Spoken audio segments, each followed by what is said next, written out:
అదే RTV app వార్తల్ని క్షణాల్లో చదివే అవకాశం ఉంటుంది. ఒక న్యూస్ పేపర్, ఒక టెలివిజన్ ఛానల్ మీ చేతుల్లో ఎప్పుడూ ఉంటాయి. నమస్తే అండి శేఖర్ ప్రసాద్. అంటే ముందు నుంచి కూడా చూసుకుంటే మీరు రాజ్ తరుణ్ గారికి ఎంతగానో సపోర్ట్ చేస్తున్నారు. అయితే ఇప్పుడు కూడా ఈ వస్తున్న ఎలిగేషన్స్ ఏంటంటే కొన్ని లావణ్యనే ప్రీతికి బాగా డ్రగ్స్ అలవాటు చేసింది అనేది మీరు ఇందాక మాకు చెప్పడం జరిగింది. అయితే ప్రీతి ఏం చిన్నపిల్ల కాదు, అంటే అవి డ్రగ్స్ అన్న విషయం ఆల్రెడీ తెలిసే ఉండొచ్చు. అంటే ఈ రోజుల్లో చిన్నపిల్లలకు కూడా తెలుస్తా ఉంటే ఒక వస్తువు ఇస్తే ఇదేంటి అనే ఒక క్వశ్చన్ అయినా అడుగుతూ ఉంటారు. అంటే అదేంటో కూడా తెలియని పరిస్థితిలో ప్రీతి ఉంది అనొచ్చా? ఉందిమా. ఎందుకంటే 21 సంవత్సరాలు, అమ్మాయికి 22 అనుకుంటా. అప్పుడు షీ మైట్ బి 19. ఈ రోజుల్లో చిన్నపిల్లలకు అన్ని కూడా తెలుస్తున్నాయండి. అంటే 21 ఇయర్స్ కి డ్రగ్స్ ఏదనేది తెలియదు అనేది ఏ విధంగా నమ్మాలంటే? నమ్మాలమ్మా, నమ్మాలి, ఖచ్చితంగా నమ్మాలి. నాకు మా బ్రదర్కి పిల్లలు ఉన్నారు, చాలామంది 19 years old పిల్లల్ని చూస్తున్నాను. మీరు మీడియాలో ఉన్నారు కాబట్టి మీరు ఎక్కువ ఈ క్రైమ్ ఇవన్నీ చూస్తుంటారు, కానీ చాలామంది అమాయకమైన పిల్లలు ఉన్నారు. అందరికీ 19 years వాళ్ళకి డ్రగ్ ఏది, కొకైన్ ఏది, మెథైన్ ఏమీ తెలియవు. చాలా అమాయకమైన పిల్ల, చాలా దారుణం అది. అంటే ప్రీతితో పాటు చాలా మందికి కూడా డ్రగ్స్ అనేవి ఎడిట్ చేసేసి ఆ వీడియోస్ అన్ని కూడా గ్యాదర్ చేసి ఇప్పుడు బ్లాక్మెయిల్ చేస్తుంది అనేది మీరు మాకు చెప్తున్నారు. ఇప్పుడు కాదమ్మా, ఎప్పటి నుంచో బ్లాక్మెయిల్ చేస్తుంది అనేది వీళ్ళు చెప్తున్నమాట. మరి ఇప్పుడు అంతగా బ్లాక్మెయిల్ చేస్తుందంటే ఆమె దగ్గర ఎలాంటి వీడియోస్ ఉంటాయి? మీరు చూసుంటారు కదా, వచ్చాయి కదా మీడియాలో. సో అలాంటి వీడియోస్ అవి పెట్టుకొని ఇన్నాళ్ళు బ్లాక్మెయిల్ చేస్తుంది. ఇంకా వాళ్ళకి వేరే ఆప్షన్ లేక they are being nice to her, ఇంకా వేరే ఆప్షన్ లేక.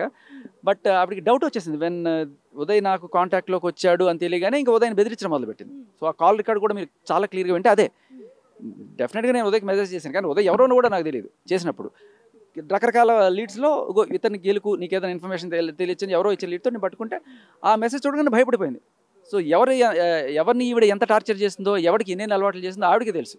బట్ తీగలాగితే డొంకంతా కదిలిందని ఆ మెసేజ్ చూడగానే ఆవిడ భయపడి ఉదయ్ని అలాగే ప్రీతిని భయపడ్డం మొదలెట్టి, మీరు వెళ్తారేమో చెప్పేస్తా, నేను మీ బయట పెట్టేస్తాను రోజు మాకు ఎందుకమ్మా, మాకు అవసరం లేదు అంటున్నా కూడా ఆవిడ భయం రోజుకి ఎక్కువైపోయింది. ఎందుకంటే మీరు గమనిస్తే రోజుకి ఈ కేసు ఎవాల్వ్ అవుతూనే ఉంది. ఆవిడ ఛాలెంజ్ చేసిన ప్రతిసారి మనం కొత్త ఎవిడెన్స్ ప్రొడ్యూస్ చేస్తున్నాం, ఆవిడ తప్పని ప్రూవ్ చేస్తూనే ఉన్నాం. ఇంకా ఆవిడ అయిపోయింది, వీడు ఖచ్చితంగా చేసేస్తాడని ఆ భయంలోంచి ఆఖరికి ఫైనల్గా ఆవిడ చేసిన బ్లాక్మెయిల్ చాట్ అండ్ అలాగే ఆవిడ ఇవాళ రిలీజ్ చేసిన ఫోటోలు ఇవన్నీ కూడా this proves that she is doing. ఒక ఆడియో కూడా బయటకు వచ్చింది, అందులో మీరే తనని అప్రోచ్ అయ్యారు. అండ్ ఈ విషయం కూడా లావణ్యకు చెప్పాల్సిన అవసరం ఏముందంటారు ప్రీతి? సారీ అమ్మా, ఏమన్నా అంటే ఇప్పుడు మీరు అప్రోచ్ అవ్వడం జరిగింది, ఆ విషయం లావణ్యకి చెప్పాల్సిన. ఎస్ ఈ ఆడియో రిలీజ్ అయినప్పటికీ ఉదయ్ నేను జస్ట్ హాయ్ మాత్రమే పెట్టాను. ఉదయ్ ఎవరు ఏంటి నాకేం తెలియదు, 6 రోజుల క్రితం ఏంటి మోస్ట్లీ.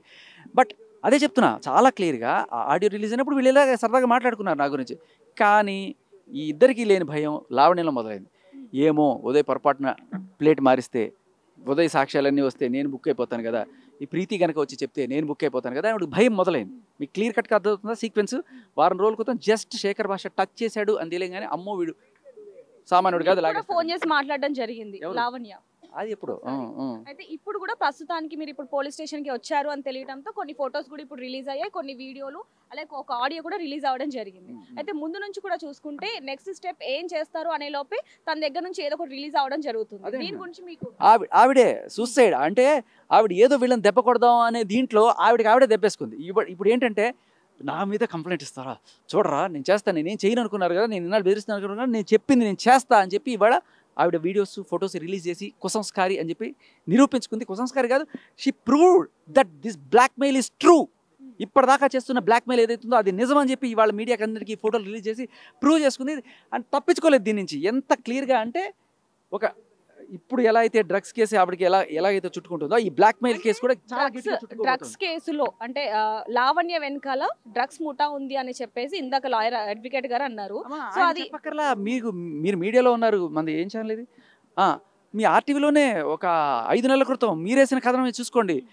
పగలు సంగీతం, రాత్రి దగ్స్ దందా, కిలాడి లేడీ లావణ్య ఇలాంటిది ఏదో వేశారు. మొత్తం అన్ని ఛానల్స్లోనే వేశారు. అప్పుడే ఈవిడ డ్రగ్స్ నేపథ్యం ఉంది. ఇప్పుడు లాయర్ కొత్తగా తీసింది ఏం లేదు. సో అంతకన్నా ముందే మీరు 5 నెలల క్రితం, అంతకన్నా 10 నెలల క్రితం ముందే ఈ వరలక్ష్మి కేసులో అప్పుడు కన్జ్యూమర్గా డ్రగ్స్కి, ఇప్పుడు పెడ్లర్గా, ఇప్పుడు బ్లాక్మెయిలర్గా, అండ్ వీటికి తోడు అమ్మాయిలకి బలవంతంగా అలవాటు చేసి ఆవిడ సరదా కోసం వాళ్ళ ప్రాణాల మీదకి తెచ్చేంత దారుణమైన పని చేస్తున్నది, ఇంత నేరాలు పాల్పడుతున్న ఈ అమ్మాయిని కఠినంగా శిక్షించాలి, ఇమ్మీడియట్గా పోలీసులు అదుపులోకి తీసుకుని విచారించాలి. అంటే కేవలం ప్రీతి, ఉదయ్ వీలే ఉన్నారా, లేకపోతే ఇంకా చాలా మంది మిమ్మల్ని అప్రోచ్ అవ్వడం జరిగిందా? మరి వాళ్ళని ఎందుకు ఇప్పటి వరకు కూడా తీసుకురాలేదు? ఇప్పుడు నేను వాళ్ళని కూడా అప్రోచ్ అవుతున్నానని తెలిస్తే వాళ్ళని కూడా ఎలాగే టెన్షన్ పెడుతుంది, వాళ్ళు కూడా బయటకు వస్తారు. డోంట్ వరీ, ఈ వీడియో చూడగానే ఆవిడకి భయం మొదలవుద్ది, వాళ్ళకి కూడా ఫోన్ చేస్తుంది. అయితే ఇక్కడ ఇంకోటి ఏంటంటే, ఇందాక మేము ఒక ఆడియో విన్నాం. ఆ ఆడియోలో ఏమొచ్చిందంటే లావణ్యని స్వయంగా మీకు పెళ్ళి అయిందా నిజంగానే అని చెప్పి అవతల పర్సన్ అడిగారు. సో లావణ్యమో లేదు ఉత్తిగానే చెప్పాను అని చెప్పారు. అది ఎంతవరకు నిజం? మరి ఎందుకని పెళ్ళి అయిందని చెప్పి ఇన్ని రోజులు కూడా ఈ విధంగా రావడానికి గల కారణం ఏంటి? అమ్మ, కొన్ని ఎథిక్స్ కారణంగా దీని గురించి నేను మాట్లాడలేను. ఎవరైతే నాకు పంపించిన సాక్ష్యం ఎవరైతే ఉందో వాళ్ళు they don't want their name. చెప్పకండి. మీరు విన్నారు కాబట్టి మీరే చెప్పండి, మీరు ఏం విన్నారు. సో నేను విన్నది నేను మీకు చెప్పాను. ఇప్పుడు ఏం విన్నారు మీరు క్లియర్ గా చెప్పండి. లావణ్య ఏం చెప్పిందంటే, ఆ అవతల పర్సన్ ఎవరో నాకు తెలీదు, వాళ్ళు ఏమన్నారంటే అసలు మీరు ఎందుకు పెళ్ళయిందని చెప్పారు అని ఆ పర్సన్ అడిగారు. ఎందుకు పెళ్ళైంది అని, మీకు పెళ్ళైందని చెప్పారు కదా అని అబ్బాయి అడిగాడు.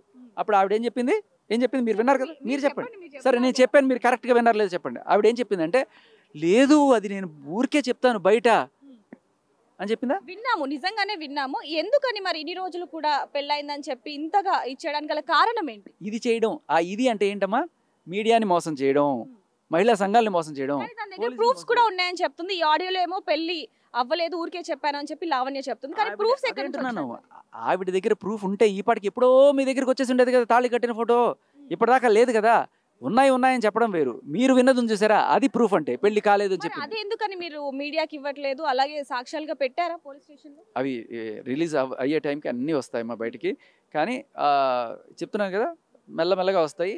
అందరికీ ధైర్యం లేదు. ఇప్పుడు ఇదిగో ఇలా బ్లాక్మెయిల్ చేస్తుంది. ఇప్పుడు ఈరోజు ఈ ప్రీతికి జరిగిన సన్మానమే రేపు వాళ్ళకి కూడా జరగబోతుందని భయంతో వాళ్ళు బయటపడట్లేదు. ఖచ్చితంగా ఏదో రోజున వాళ్ళు కూడా ధైర్యం తెచ్చుకొని బయటకు వస్తారు, గ్యారంటీ. ఆ రోజున నా దగ్గర ఉన్న సాక్ష్యం బయటకు వస్తుంది. బట్ అప్పటిదాకా మీరు విన్నది నిజం.